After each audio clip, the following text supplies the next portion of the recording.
In sports car terms, few cars are as classic and as enduring as the Lotus 7. Originally penned by Colin Chapman as a car linking modest power and low weight to high performance, its legacy lives on in numerous iterations built in the modern age, although the car really hasn't changed that much. And one of those interpretations, and probably better ones, is built right here in South Africa. The Birkin reproduction of the original 7 is built in Prospecton near Durban and exported to several markets around the globe.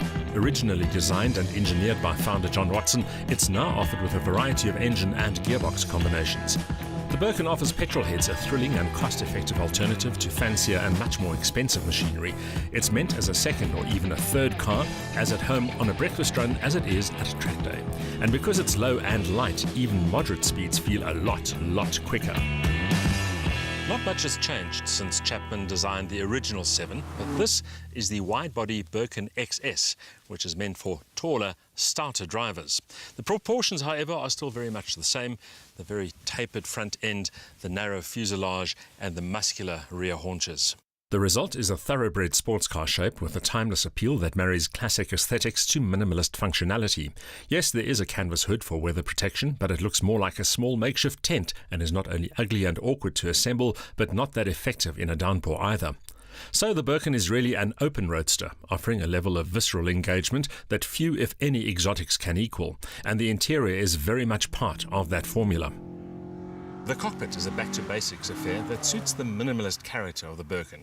The steering wheel almost too close, these very snug bucket seats keeping you in place almost regardless of speed and attitude. The XS version, even though it does look very snug, is actually wider than the standard version. You feel that especially with the footwell, where you actually can use your feet to drive the pedals, but it's certainly not a big car.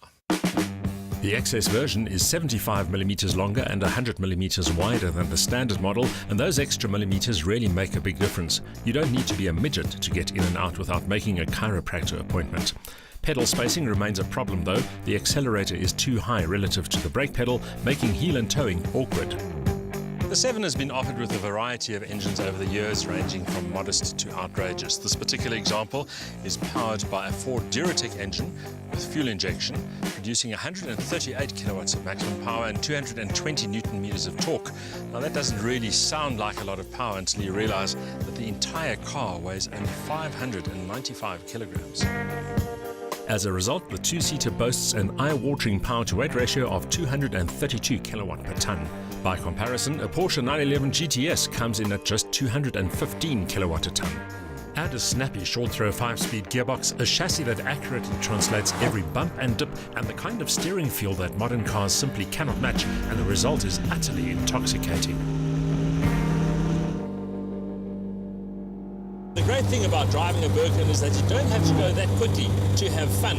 In fact, even at these sort of speeds between 80 and 100 kilometers an hour, it does feel very fast and very furious. Of course, you're sitting very low to the ground, the car reacting to your every input, and it is an experience that can only be described as visceral. Birkin claims 4.6 seconds for the 0-100 dash and a 225 km/h top speed, but you'll need a helmet to cope with the buffeting when pressing on. So don't expect comfort and convenience to be part of the package. The bark of the exhaust is ear-splittingly loud, and the slipstream threatens to tear your face from your head. There's a purity of purpose and engineering excellence to the 7 that will make any petrolhead's heart beat a lot faster. By modern standards, it's undiluted and unrefined, but I have to say, in terms of sheer driving, there's not a lot that will beat this car. Somebody once described it as a motorcycle on 4 wheels, and I think that's just about the right description.